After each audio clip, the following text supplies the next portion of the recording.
Vous écoutez Kisigi, le podcast de l'Afrique raconté par les Africains. Cette deuxième saison est consacrée au parcours de ceux qui ont dû se réinventer par choix ou par nécessité afin de s'adapter ou se réadapter aux réalités du continent africain. Ils nous racontent leur cheminement et l'Afrique à travers leurs yeux. Je suis Elisabeth.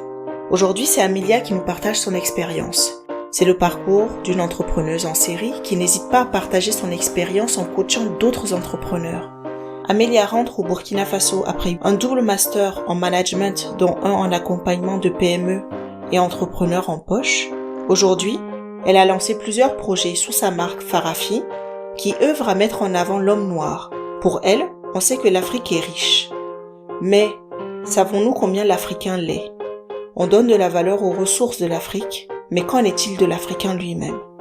Elle a d'ailleurs fait partie de la sélection du programme d'accompagnement des jeunes leaders africains, le Mandela Washington Fellowship. Ma première question pour toi est combien de temps tu vas finalement rester à l'étranger ? J'ai vu sur ton profil que tu as fait des études en France, aux États-Unis aussi.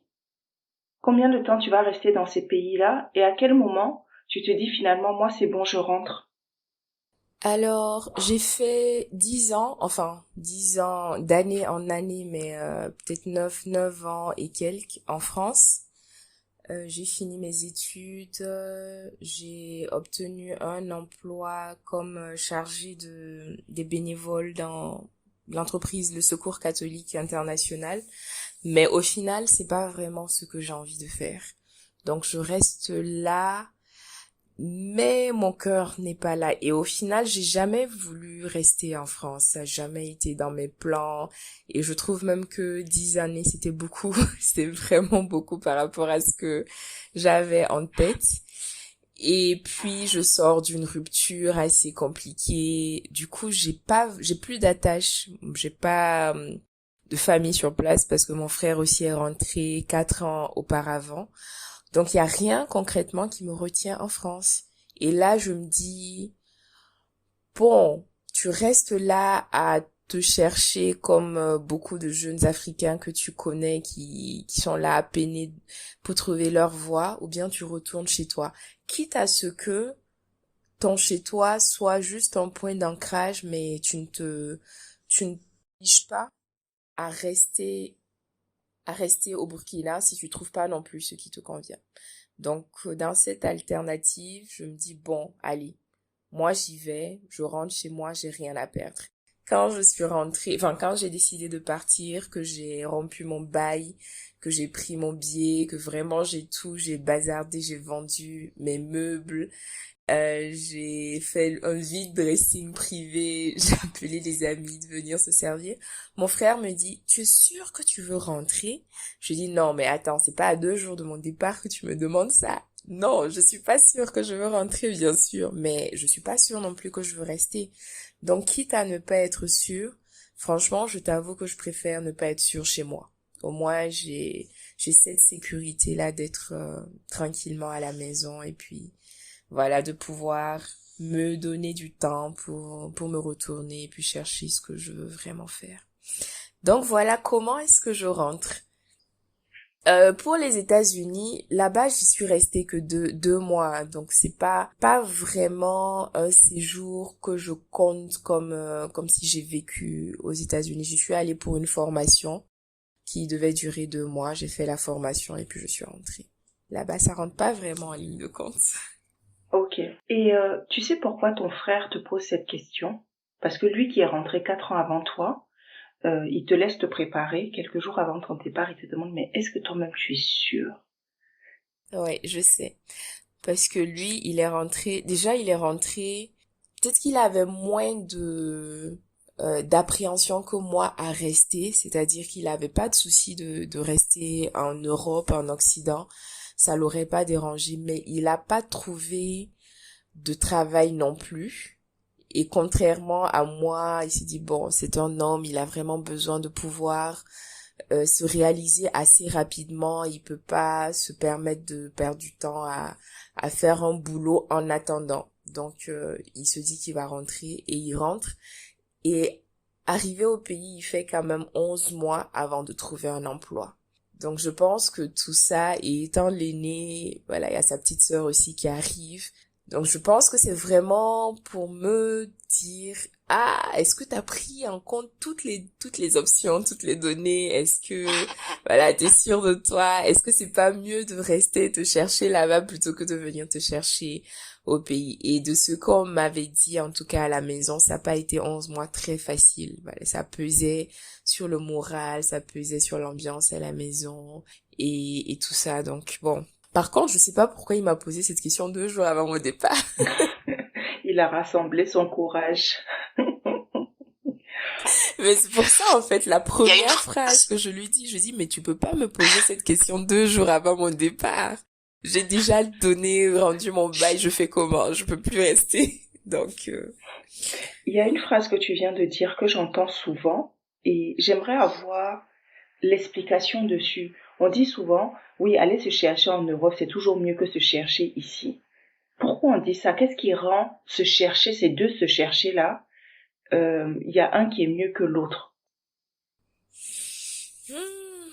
là, je ne pourrais que te donner peut-être des hypothèses ou des impressions.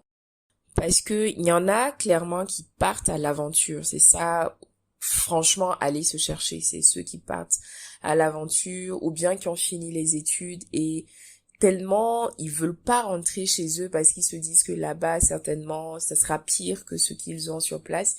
Ils préfèrent rester quitte à ne pas avoir d'emploi qui sied, enfin qui sied à leurs expectations et qui rentrent en ligne de compte de leurs études. Donc, ils feront des petits boulots ou ils feront des boulots alimentaires, comme on dit. Donc, je sais pas. Je pense que mon frère, quand même, m'a dit ça parce qu'il s'est dit, les 11 mois qu'il a passé au Burkina à ne pas avoir d'emploi, certainement, en France, il aurait quand même pu faire ce qu'on appelle les jobs étudiants. Et ça lui aurait tout de même fait une rentrée d'argent, il aurait pu subvenir à ses besoins. Et étant, après avoir passé, lui, il a fait 8 ans en France, après avoir passé 8 ans à subvenir à tes propres besoins, que tu rentres et que pendant 11 mois, à 30 ans, ou presque, ce sont tes parents qui doivent s'occuper de toi ou te donner de l'argent de poche, j'imagine que ça joue quand même sur le moral d'un garçon. Donc je pense que c'est surtout vis-à-vis de ça et il se dit, bon, étant une fille, peut-être que ça sera pas aussi facile pour moi de venir et de me battre sur le marché de l'emploi, de pouvoir convaincre ou... En tout cas, j'ai vu ça comme ça parce que c'était un grand frère très protecteur. Il a toujours été. C'est l'aîné. Il a 2 petites sœurs, donc il a toujours été protecteur comme ça. Sinon, il sait que c'est pas lui non plus. Je pense pas qu'il serait resté en France pour se chercher dans le sens vraiment se chercher. Je pense pas qu'il aurait fait ça. La preuve, il a pas eu d'emploi, il est rentré au pays. Il a décidé de rentrer. Donc, peut-être qu'il s'est dit que j'aurais dû, vu que j'avais déjà quelque chose et que j'étais pas non plus dans le besoin, peut-être que j'aurais dû rester un peu plus et voir ce que ça allait donner. D'accord, je comprends. Il te disait plutôt ne lâche pas la proie pour l'ombre. D'accord. Oui, voilà. Bon, merci. Ok. C'est une belle, Je vois. une belle phrase. Donc, tu arrives, tu finis ton vide dressing en France, tu as remballé tous les paquets, tu arrives au Burkina. Ah oui. Comment ça se passe, Oui. les premiers moments? Et ta première expérience, comment tu y arrives? La première expérience professionnelle, comment tu décroches? Si tu en décroches ou si finalement tu te crées ton propre emploi. Et est-ce que cette Oui. expérience-là, tu l'avais préparée ou tu as dû changer finalement de perspective pour mieux appréhender le terrain? Ok. Je vais même essayer de dater ça pour qu'on arrive à se suivre dans la chronologie. Je rentre en janvier 2016.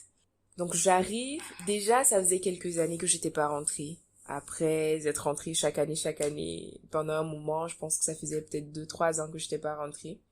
Donc j'arrive déjà, je suis très contente de voir tout le monde, on est en joie et c'est un peu les vacances. Voilà, parce que honnêtement, je n'ai fait aucune prospection avant de rentrer. J'ai juste remballé mes affaires comme je t'ai dit, j'ai fait mes clics et mes claques, j'ai dit c'est bon, je rentre chez moi. Parce que j'aurais pas fait ça, je pense que je serais restée à retarder un peu l'échéance. Donc il fallait vraiment que ce soit une décision très abrupte comme ça pour que je puisse rentrer. Pas parce que je voulais rester, mais parce que juste, enfin, autant j'avais pas de perspective en France, autant j'avais pas de perspective au Burkina Faso. Donc c'était juste une décision à prendre et je l'ai prise, je suis rentrée. Et donc Je vais pendant revenir un... un peu. Là, tu me dis, j'avais Oui, pas de perspective en France, j'avais pas de perspective au Burkina. Mais en oui, France, t'avais pas de perspective parce que t'étais pas épanoui dans ton travail, ou bien t'avais pas de exactement. perspective parce que tu ne te sentais pas bien à cet endroit-là et tu te disais, je préfère rentrer chez moi. Je me sentais pas bien en France. Je me sentais pas D'accord. bien à cet endroit. C'était pas... Certainement, il y a beaucoup de facteurs. Comme je t'ai dit, je venais de vivre aussi une rupture qui n'était pas facile. Donc, je pense qu'il y a tout ça qui rentre en ligne de compte. J'avais pas vu mes parents depuis longtemps. Je suis restée un bon moment avec mon frère qui est parti aussi. Donc, je me sentais plus bien là-bas. Autant les années d'études, ça va, j'avais des amis. Bon, chacun est parti, a fait sa vie. Il y en a qui ont quitté le pays, il y en a qui sont partis dans d'autres villes, il y en a qui se sont mariés. Donc, tu perds un peu tout ce cocon que tu as construit pendant ces 5 à 6 années d'études. Et là, bah, tu rentres un peu, tu grandis, donc tu dois te prendre en charge, tu es autonome, tu peux pas pleurnicher tout le temps, je me sens seule, je me sens seule. Et pourtant, tu te sens seule. Donc, bon, et le travail dans lequel j'étais aussi, c'est pas le truc qui m'épanouissait le plus au monde. Donc, j'avais pas vraiment de perspective. Et là, c'était un stage que j'avais commencé et qui s'est mué comme ça en emploi. Du coup, c'était pas non plus un emploi pour lequel j'avais postulé en me disant, tiens, je vais acquérir de l'expérience ou je vais faire carrière dans ce domaine-là. J'y suis arrivée, c'était dans le cadre de mon stage, je pense, de Master 2 ou de Master 1, je me rappelle plus. Et donc, c'était des relations que j'avais nouées, un contact que j'avais noué. Et après, je suis retournée et j'ai commencé un emploi là-bas. Donc, c'était pas vraiment la carrière que je voyais, quoi. Il n'y avait pas de carrière là-bas. C'était vraiment, je sais pas si tu connais un peu ce cours catholique. Donc, c'était Oui, plutôt oui, un oui. truc social. Voilà. Mm. Voilà. Donc, Un peu comme je Emmaüs vais... et tout ça. Oui, c'est exactement ça. Ah, au Burkina aussi, quand je dis que j'avais pas de perspective, bon, j'y suis pas rentrée depuis un moment. Quand j'ai fini de mon diplôme, je suis pas non plus rentrée, donc je savais pas trop ce qui se faisait d'un point de vue professionnel. Je savais pas ce qui pouvait matcher avec mes aspirations. Je n'avais pas de contact, je n'avais pas réseauté, comme on dit actuellement. Il faut quand même réseauter pour pouvoir se dénicher un bon emploi. Donc je l'avais pas fait et j'avais pas demandé à mes parents aussi de le faire. Donc vraiment, j'avais pas de perspective non plus au Burkina Faso. C'était une époque, je pense, où je me laissais beaucoup porter par les opportunités. Je me laissais beaucoup porter par les opportunités. Donc à ce moment-là, tu m'aurais dit, mais Amélia, qu'est-ce que tu as envie de faire comme emploi? J'aurais pas su te dire. J'aurais pas su du tout te dire. Donc, et j'étais pas dans une crainte, en fait. J'étais vraiment pas dans une crainte de me dire, ah, il me faut à tout prix travailler ou il me faut à tout prix évoluer professionnellement ou je sais pas quoi. Non, vraiment, j'étais hasta la vista, quoi. Donc, j'arrive en 2016, un mois tranquille. Et entre-temps, mes parents me disent, bon, écoute, là, quand même, tu es rentré définitivement, t'es pas rentré en vacances. Donc, un mois, c'est bien, on t'a laissé te reposer. Mais je pense qu'il serait temps que tu puisses, voilà, établir un plan de recherche d'emploi. Je dis, ah, je vous coûte si cher que ça. Donc, bon, avec l'aide de mon père, de ma mère et de mon oncle, on établit une liste d'entreprises qui potentiellement pourraient avoir besoin d'une personne qui a un master 2 en management international des PME et un master en entrepreneuriat. J'ai fait un master en management Ok. et stratégique de l'entrepreneuriat. Donc, Du coup, tu as deux masters. oui, c'est ça. Ok. Donc, il y en a un déjà que tu avais dans ta poche pour entreprendre au cas où. Oui, tout à Ou fait. bien le master entrepreneurial, c'est juste pour accompagner des entrepreneurs. Parce que c'est deux notions différentes. Enfin, il y avait quand même un master accompagnement et il y avait un master entrepreneuriat et stratégie. Donc là, c'est vraiment un master où on te donne les outils pour créer ton entreprise, mais également pour savoir comment aider une personne qui a créé son entreprise à se développer. Donc, c'était vraiment tous les aspects de l'entrepreneuriat. La preuve, pendant tout un semestre, on nous a mis en condition de porteurs de projet et chaque semaine, on devait venir présenter une partie de notre plan d'action de notre plan d'affaires, pardon, de notre business plan. Et à la fin du semestre, on avait un business plan tout fait.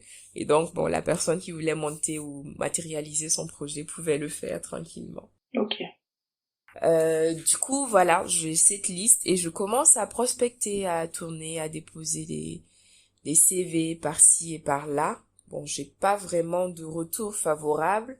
Donc, en mars, j'ai une cousine qui me propose de me trouver un stage dans une institution financière en attendant que je trouve un emploi dans ce qui m'intéresse vraiment. Donc, elle me trouve ce stage-là, j'y vais au service clientèle. Bon, vraiment, au bout de 2 jours déjà, maman me dit, bon, tu sais, tu peux arrêter, hein, si vraiment ça va pas. Parce que je rentre le soir à 18h et je vais directement me coucher jusqu'au lendemain matin, tellement c'est exténuant.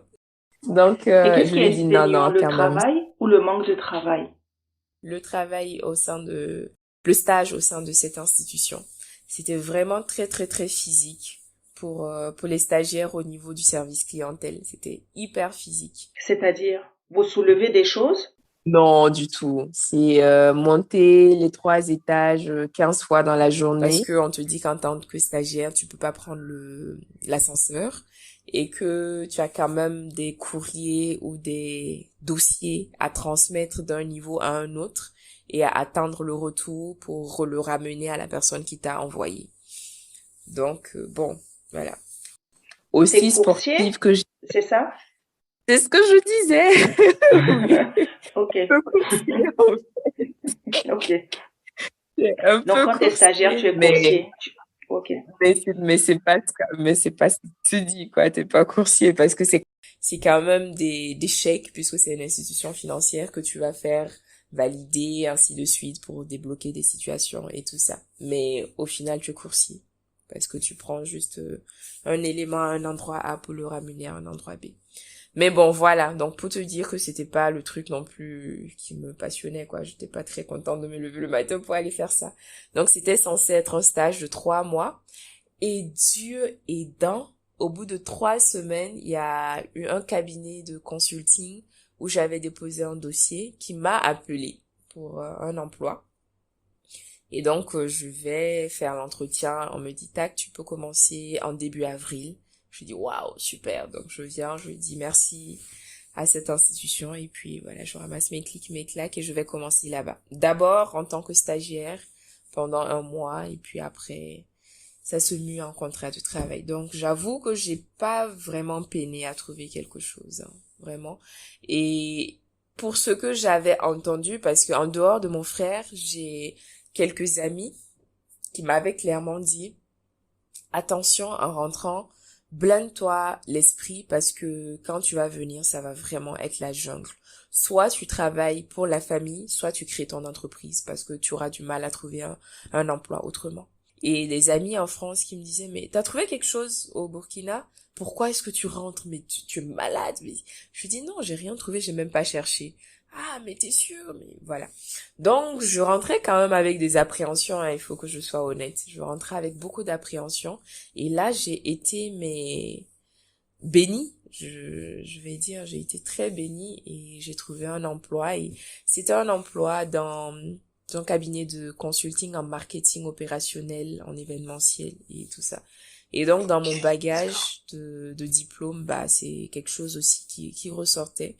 Et je me suis très vite acclimatée, j'ai développé mes compétences et j'y suis restée 1 an et demi, quand même, jusqu'à ce que je trouve autre chose et que je parte aussi ailleurs.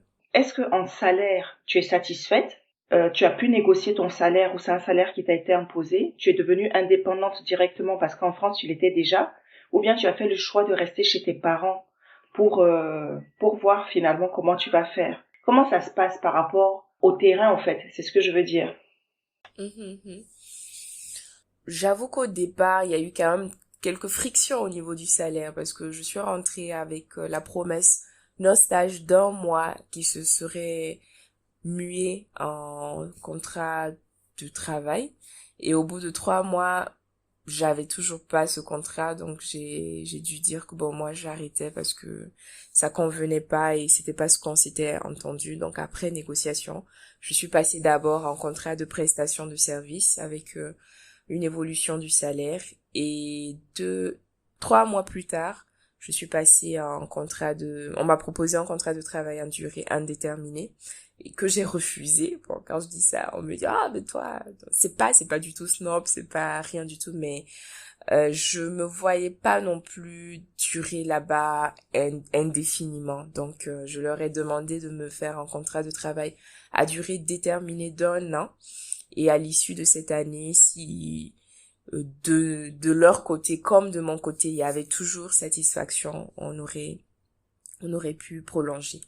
Donc oui, bon, pour ce que je faisais mes ambitions à l'époque, c'était pas mal comme salaire.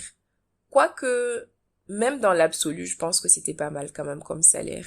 Après oui, j'ai évolué, j'ai eu plus donc je me dis ah, j'aurais pu avoir mieux à l'époque, mais pour être arrivé comme ça, avoir commencé juste quelques mois auparavant et n'avoir pas eu d'expérience dans ce domaine-là, même en France, je trouve que oui, ça va. Et que c'est certainement mes compétences et mon dynamisme, ma proactivité qui ont valu que j'ai quand même cette rémunération et même qu'on me propose un CDI.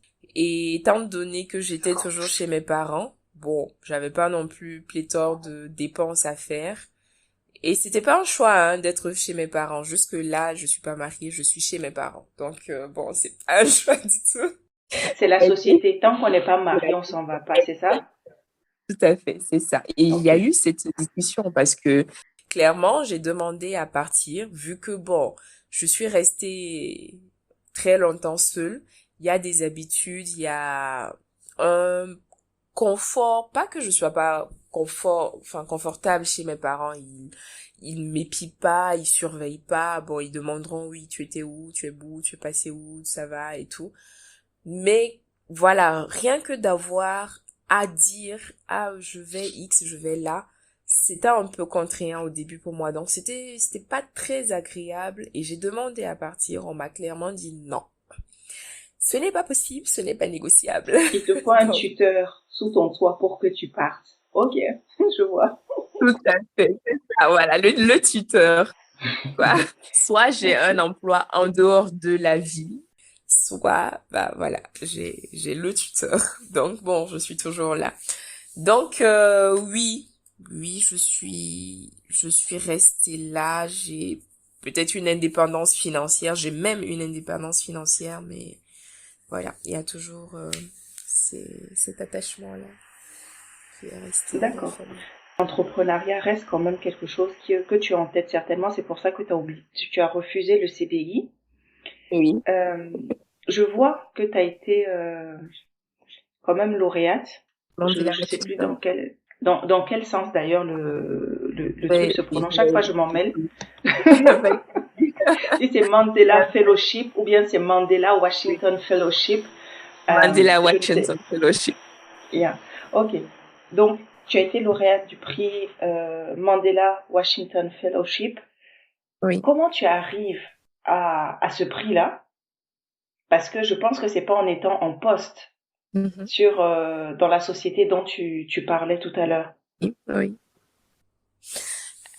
Oui, en effet, j'ai été lauréate du programme Mandela Washington Fellowship for Young African Leaders. Et c'est un programme auquel j'ai postulé en août 2017, septembre 2017. Et j'étais toujours à cet emploi que j'ai quitté en fin septembre 2017 pour un autre poste. Et donc, c'est un programme qui valorise et qui met en lumière des leaders, des jeunes leaders africains qui font déjà quelque chose pour améliorer les conditions de vie de leur communauté ou qui, en tout cas, qui aident d'une manière ou d'une autre les gens autour d'eux.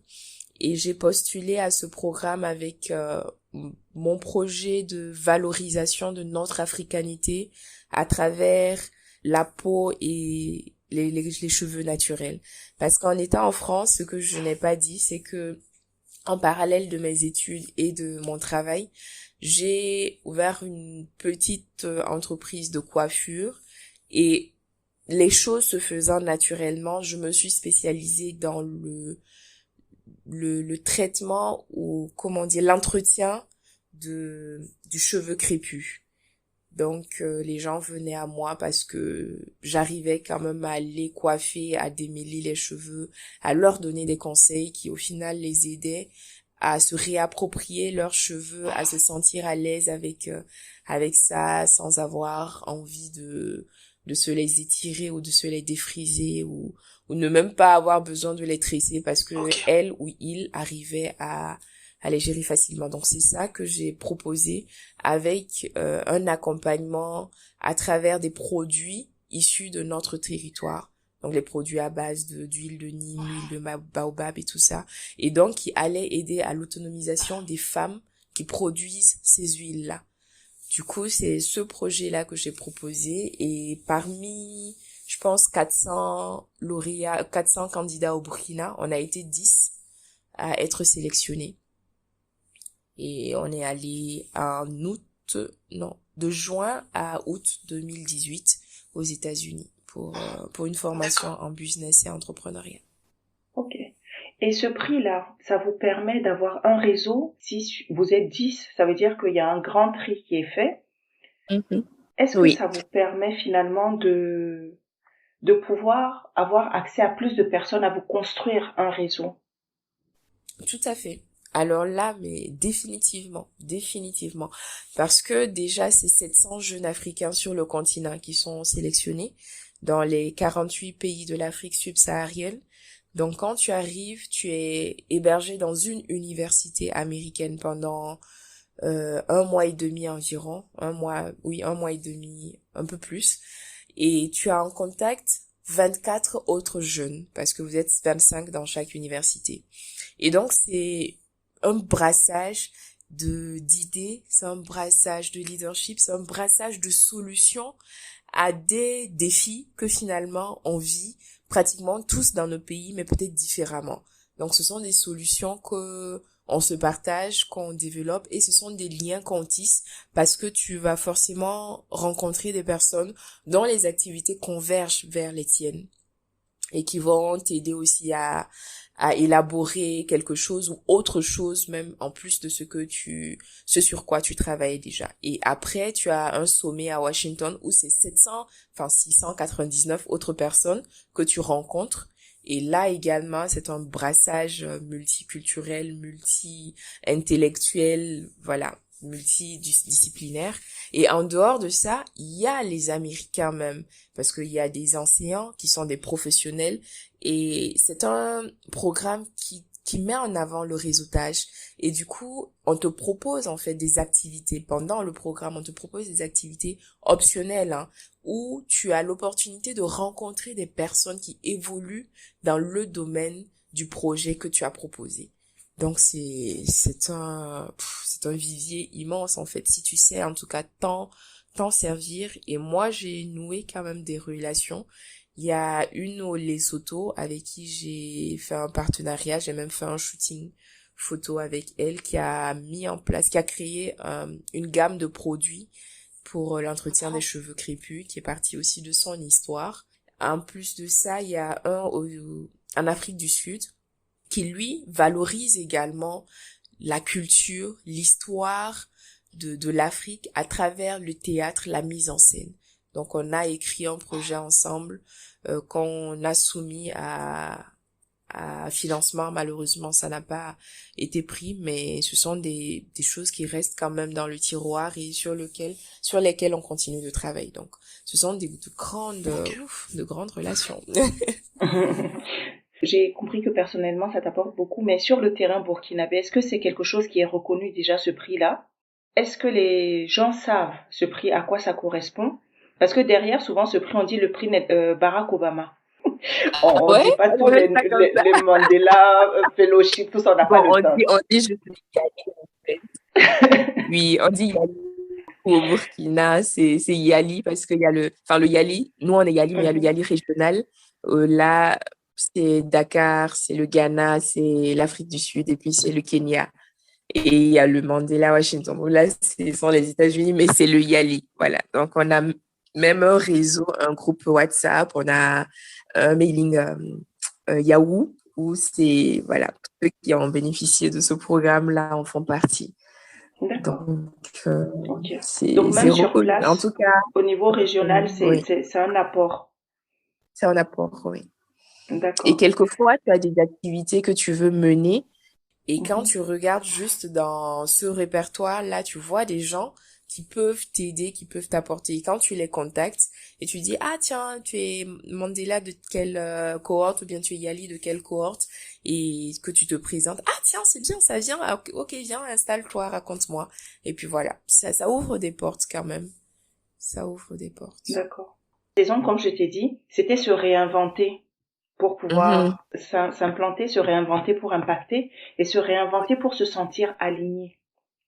Ah, Et ok. donc cette deuxième partie, je vais la consacrer à la réinvention. Parce que j'ai bien compris que le salariat ne te convenait pas, puisque tu as demandé un CDD. Pourquoi finalement tu as besoin de créer autre chose? Pourquoi tu as besoin de faire autre chose? Est-ce que c'est parce que tu as trop de temps? Ou bien c'est parce que tu sens que tu es en dessous encore de tes capacités? Ou encore c'est parce que tu sens que le salarié, pour l'instant, ce que tu y fais ne t'amène pas où tu veux être? Ok. Merci de la question. En effet, quand je reviens du Mandela Washington Fellowship, j'ai en tête ce projet-là de mettre en place un salon, un institut où les femmes peuvent venir se faire coacher, se faire accompagner dans cette redécouverte de leur identité africaine. Sauf que, au contact de ces personnes-là, comme je dis, il y a d'autres projets qui naissent de ce que tu as initialement.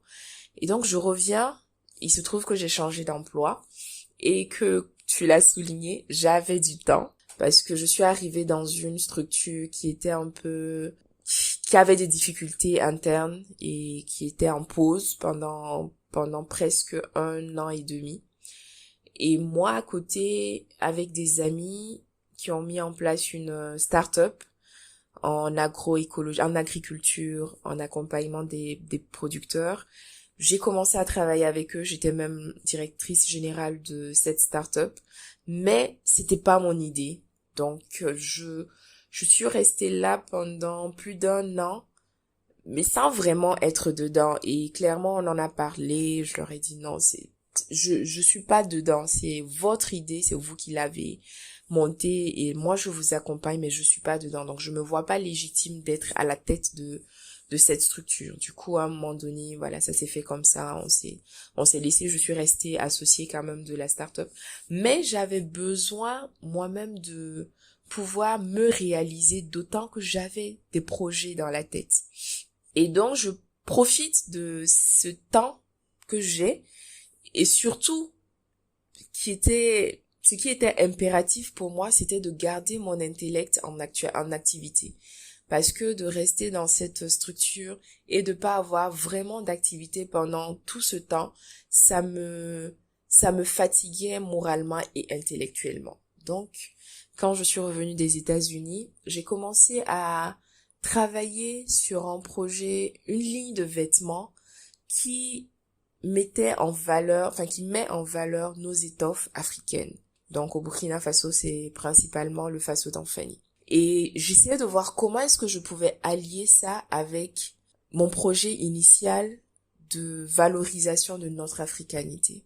J'ai travaillé pendant presque 6 mois, voire 9 mois, je pense, sur cette ligne de vêtements, à faire des essais, à échouer, reprendre, échouer, jusqu'à arriver à ce que je voulais, en tout cas, ce que je trouvais correct et présentable au public.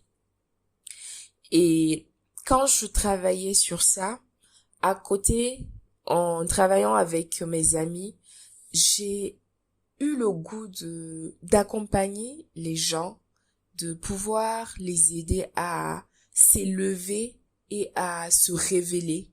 Et pendant que je travaillais donc sur cette marque, j'ai en même temps mis en place une structure d'accompagnement à travers le coaching, à travers le coaching en entrepreneuriat, le coaching en développement de soi et l'anglais pour les entrepreneurs, les jeunes entrepreneurs qui n'ont pas les moyens de s'offrir une formation un peu plus aboutie.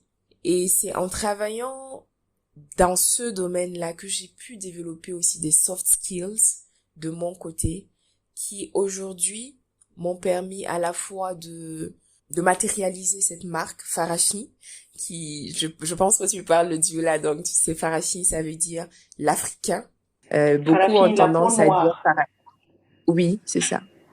Et beaucoup ont tendance à dire Farafina. Je dis non, Farafina, c'est l'Afrique, c'est carrément, c'est notre terre, c'est chez nous, c'est notre chez nous. Mais je trouve que on met beaucoup en avant l'Afrique, les richesses de l'Afrique, les potentialités de l'Afrique, mais l'individu lui-même, en fait, la personne qui porte cette peau noire là, je trouve qu'on la valorise pas assez. Et donc j'ai voulu faire porter ce nom-là à ma marque. Et donc la marque a vu le jour en août ou en septembre, je me rappelle plus, 2019. Et pendant que je travaillais sur cette marque et que les gens, comme je t'ai dit tout à l'heure, je travaille beaucoup sur les opportunités. Et donc les gens venaient à moi et me demandaient des conseils pour s'habiller, ou des conseils pour offrir des cadeaux aux gens, ou des conseils pour organiser des événements. Je me suis dit, tiens, étant donné que je veux valoriser tout ce côté-là et accompagner les gens à se révéler et à s'élever, j'ai commencé à proposer des services de livraison surprise qui avaient ce plus-là de ne proposer que des produits locaux. Donc, soit des produits alimentaires locaux, soit des produits de la maroquinerie locale, soit des accessoires de mode, en tout cas que des produits locaux. Et donc est née la troisième structure, Farafine Surprise. Donc la structure d'accompagnement, c'est Farafine Care. Et voilà où j'en suis arrivée à avoir une activité para-professionnelle, mais en continuant d'être salariée. Parce que après avoir... Oui? Non, je te laisse finir. D'accord. Après avoir mis en place tout ceci et avoir vraiment senti le potentiel qu'il y avait en moi, je trouvais que je perdais énormément de temps dans cette structure. Je trouvais que je me tuais moi-même intellectuellement. Donc, j'ai commencé à postuler pour autre chose, pour sortir de cet endroit. J'ai postulé pour un projet de marketing en BOP, Base of Pyramid, et je n'ai pas été reçue, je n'ai pas été retenue. Cependant, parce que j'avais pas le nombre d'années d'expérience requise, cependant, j'ai été retenue parce que mon profil a intéressé cette structure, c'était une ONG étrangère, pour un contrat de consulting, un accompagnement des femmes dans l'agroalimentaire. Donc, je me suis dit, mais attends, tu as tout ce potentiel-là, Amélia. C'est valorisant souvent quand les gens te proposent des opportunités comme ça. Et donc, à la fin de ce contrat, je me suis dit définitivement je reste pas là, parce que je suis restée dans la structure vu que j'avais quand même du temps, ça me permettait de pouvoir assurer cette mission-là, mais définitivement je pouvais pas rester là. J'y suis restée quand même de fin 2017 à début 2020, 3 ans et demi exactement. Donc quand j'ai quitté là, j'ai été retenue dans une autre structure internationale aussi, où là, c'est carrément pour mettre en place un programme d'accompagnement des entrepreneurs sociaux. Comment allier ma passion et mon travail? C'était juste le must en fait. Et du coup, j'y suis depuis l'an passé et malheureusement, c'est un travail qui m'a pas laissé le temps de continuer à développer mes propres produits. Et c'est pour ça, quand tu m'as demandé, j'ai dit, bon, je suis salarié entrepreneur. Mais voilà, le entrepreneur était un peu plus bas que le salarié parce que je suis vraiment en stand-by, juste le côté accompagnement qui continue. Mais les produits, il y a plus de production depuis au moins 9 mois. D'accord. Et pourquoi finalement t'as plus de production? Parce que t'as pas le temps? Ou c'est quelque chose que t'as pas pu stabiliser? C'est-à-dire, il n'y a pas un process qui puisse faire que quelqu'un d'autre peut le faire quand c'est pas toi? C'est-à-dire délégation? Ou bien t'as pas trouvé la ressource qui te permette finalement d'allier les deux? C'est exactement ça. J'ai pas poussé d'abord le projet à un certain niveau où je peux le laisser vivre tout seul. C'était pas encore arrivé à ce point-là. Et l'an passé, je me suis moi-même fait accompagner par un mentor pour pouvoir travailler dessus. Parce que c'est un projet que j'ai absolument pas envie de laisser mourir. Je suis actuellement en train d'acquérir un local, enfin de louer un local pour pouvoir mettre en place tout ce qu'il y a à mettre en place et pouvoir lancer le process et juste être à côté à suivre parce que le travail sur lequel je suis, le programme que je suis en train de lancer, une fois qu'il est lancé, c'est un programme aussi qui pourra, en principe, en tout cas, aller tout seul et qui pourra me laisser un peu de temps pour pouvoir développer ces projets. Parce que j'ai été retenue aussi avec ce profil entrepreneur. Donc c'est vraiment ce qui a valu que j'obtienne cet emploi. Donc si je laisse trop ce côté entrepreneur, je perds quand même une essence une partie de l'identité qui fait que j'ai été une ressource essentielle pour cet emploi. Donc oui, c'est vraiment ça, c'est ce que tu as dit. Il n'est pas encore arrivé au niveau de stabilité pour que je puisse le laisser tout seul, Ok. ce projet. On va parler argent, hein. Est-ce que le projet pour lequel tu travailles aujourd'hui, dans lequel tu es salarié, te permet d'avoir plus d'argent, une certaine stabilité financière? C'est pour ça que ton côté entrepreneurial, tu l'as laissé un peu, ou bien c'est parce que ça fait partie d'un planning? Tu te dis, je vais gagner plus, peut-être en visibilité ou techniquement, ce qui va m'apporter plus dans mon projet entrepreneurial. C'est pour ça que je le mets en stand-by.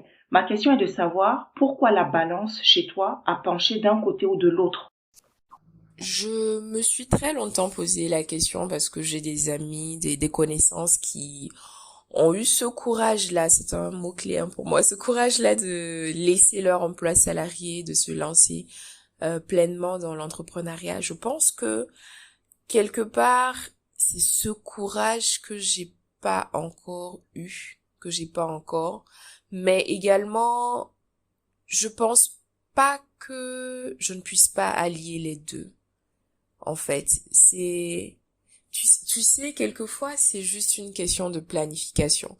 Parce que je sais qu'actuellement, je le sais, comme je te dis, je me suis fait accompagner et même, c'est dans les discussions que j'en suis venue à lui dire, bon, tiens, accompagne-moi.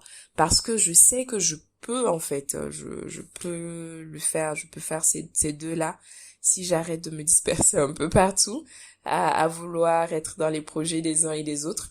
Mais c'est quelquefois je dis ça, c'est un peu comme si je me monte la tête, mais j'ai eu peur à un moment donné du succès de la marque parce que j'en étais venue à faire du corporate. Il y a des entreprises qui me contactaient pour concevoir des vêtements pour eux, des t-shirts, des polos pour eux. J'en suis venue à organiser des soirées, des fêtes, des événements comme ça, à décorer des Tu salles t'es pour des galas auto-saboté dans le parce que cadre de la le structure succès te faisait d'événements, peur. oui, d'événementiel. Et j'ai eu peur. Franchement, j'ai eu peur parce qu'au début, je le faisais mais sans vraiment me dire, tiens, ça peut être quelque chose de grandiose. Je le faisais parce que j'avais envie, parce que vraiment, c'est quelque chose que j'ai envie de faire, c'est quelque chose que j'aime surtout. La marque de vêtements, là, j'ai plein de projets, je dessine des vêtements qui sont posés, je me dis, bon, je vais les lancer, je vais les concevoir. Mais j'ai pas encore eu ce courage-là, en fait, de me dire, bon, je vais plutôt faire pencher la balance du côté de l'entrepreneuriat. Cependant, le côté accompagnement est pour moi quelque chose d'important. C'est quelque chose de primordial parce que je me sens pas évoluer moi tout seul si je peux faire évoluer aussi d'autres personnes. C'est pas égocentrique ni rien, mais c'est comme ça en fait que je vois les choses. Je me dis qu'il y en a, moi je trouve que j'ai des potentialités. Vraiment, je peux si je veux, je me donne les moyens, je peux. Mais il y a des personnes qui ont besoin d'un accompagnement un peu plus poussé. Et donc, je me dis qu'en travaillant sur ce projet, bah moi également, ça me booste en fait dans mon activité. C'est à rencontrer d'autres entrepreneurs que j'ai développé ces projets. Donc, pourquoi ne pas continuer dans ce cadre-là? Et bah ça me fait rentrer de l'argent aussi, hein. C'est pas, je suis pas payée à millions, c'est sûr, mais voilà, ça me fait rentrer de l'argent et ça me permet aussi de financer tout de même les projets que je continue de faire à côté.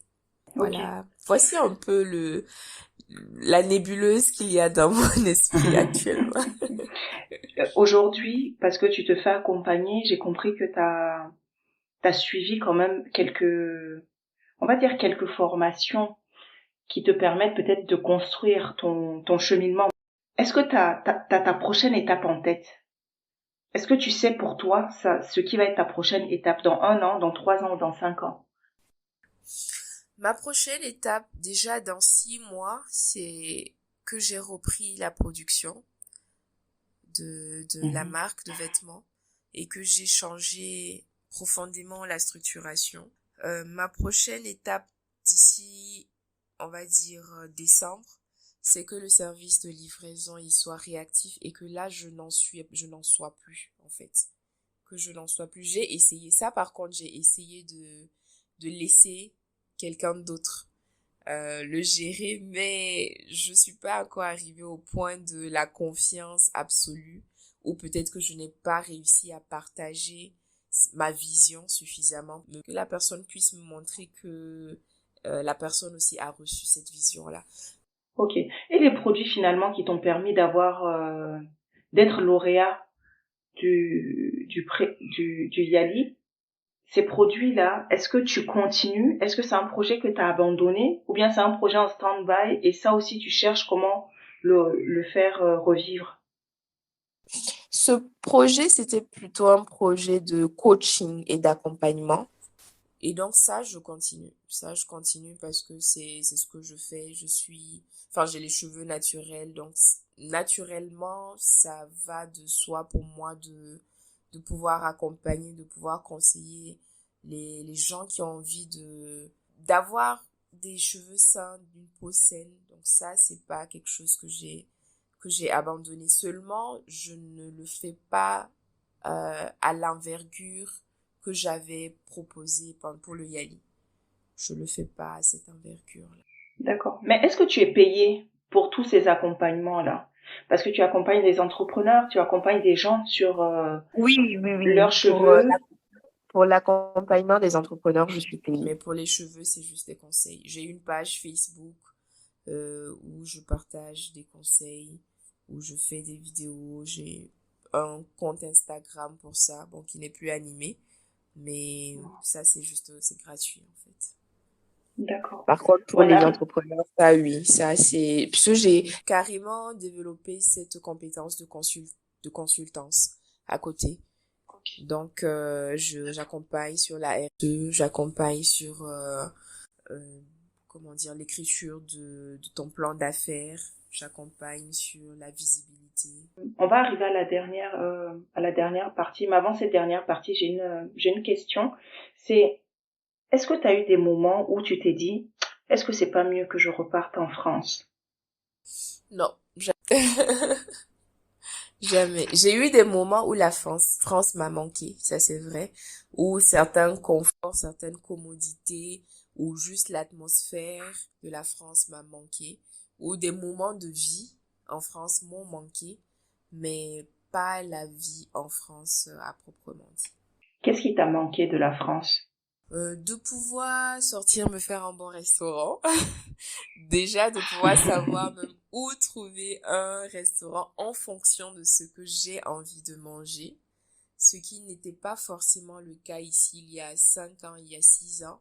Que ça, déjà, ça m'a manqué de pouvoir, déjà, à partir de la France, voyager vers d'autres pays en Europe revenait un peu moins cher que de voyager à partir du Burkina Faso.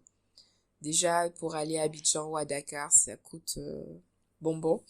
Donc voilà, ce côté-là également m'a manqué quand même. Comment tu te sens aujourd'hui au Burkina? Est-ce que tu as l'impression que tu as atteint vraiment ton plein potentiel au Burkina, parce que c'est ce qui t'a fait finalement quitter la France? Ou bien est-ce que tu penses que tu aurais été mieux ailleurs?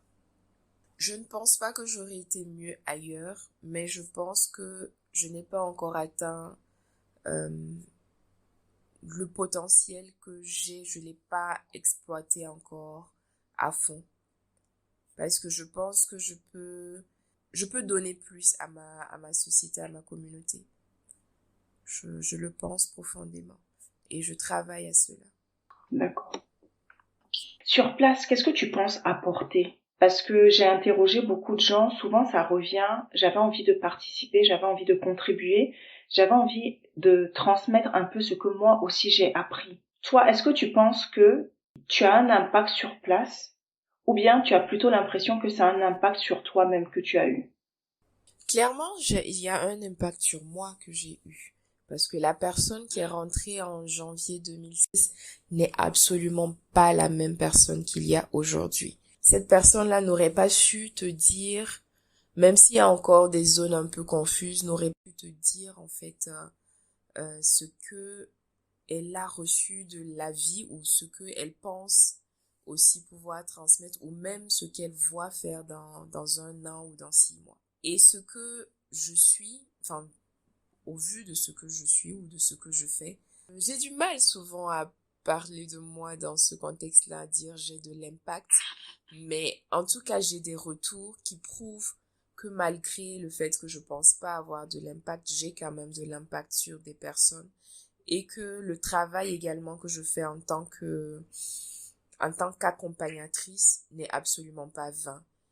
Et c'est ce travail-là que je trouve que il n'est pas encore poussé pleinement. Il n'est pas encore poussé comme je voudrais. Ok. Une question qui est proche de celle que je viens de te poser, mais qui est une question différente quand même. Tu es coach aujourd'hui pour certains, tu es Mhm. mentor. En termes d'exemplarité, une jeune fille aujourd'hui qui te regarde, de quoi tu penses qu'elle pourrait s'inspirer? Pour toi, quel est ce que tu fais qui pourrait l'inspirer aujourd'hui? Que ce soit dans ta manière d'être, dans ta manière de faire, dont elle pourrait s'inspirer sur sa manière elle-même de se construire. Waouh. Ça, c'est vraiment me regarder à travers les yeux de quelqu'un d'autre. Mais je dirais peut-être déjà mon dynamisme et également le fait que j'arrive quand même à affronter certains défis, notamment des postes ou des travaux, des missions que je n'avais jamais faites, mais que j'arrive à faire parce que je me donne les moyens, la formation, je m'auto-forme et c'est quelque chose que j'ai toujours encouragé les autres à faire, notamment je suis un Toastmasters et ce sont des formations que nous faisons à longueur de temps et ce sont des auto-formations également et que j'encourage beaucoup les femmes de mon club, de mon entourage à faire. Donc je pense que ça aussi, c'est quand même quelque chose qui peut motiver les gens. Il y en a certains qui pensent que je suis arrivée. Voilà, j'ai entendu ce terme-là. Non, mais toi, tu as des facilités, tu es arrivée. Ce n'est pas vrai. C'est parce que je me suis formée et c'est parce que je n'ai pas eu peur de sortir de ma zone de confort et d'aller vers des endroits où je n'étais pas, où je n'avais pas d'assise, où je n'avais pas d'appui et vers lesquels je n'avais pas non plus la certitude que ça allait fonctionner, mais que je me suis dit, je me donne tout de même les moyens et si cela ne prend pas, j'aurai vraiment appris quelque chose. Donc je pense que ce côté-là également, c'est quelque chose qui arrive à motiver les personnes qui me côtoient et qui arrivent à leur dire, bon tiens, c'est quelque chose que je peux moi aussi prendre en considération et peut-être l'appliquer. Ok. C'est quoi un Toastmaster? Toastmasters International, c'est une organisation à but non lucratif qui forme les gens en art oratoire et en leadership. Donc on a beaucoup d'autres formations, notamment en soft skills, beaucoup de gestion d'équipe, gestion de projet, gestion de conflits. Il y a plein de choses en tout cas qui nous sont fort fort fort utiles dans ce qu'on fait dehors. Ok. Je pense que je t'ai posé toutes les questions que j'avais. Est-ce qu'il y a quelque chose que tu aimerais rajouter? Pas vraiment, mais juste j'ai envie de dire aux gens de ne pas trop se poser des questions. C'est vrai que quelquefois c'est important, hein, parce que il y a des questions, si je me les étais posées, peut-être que à ce stade-là, je serais déjà à un niveau où je serais peut-être un peu satisfaite de ce vers quoi est-ce que je veux tendre, mais il faut pas se poser trop de questions.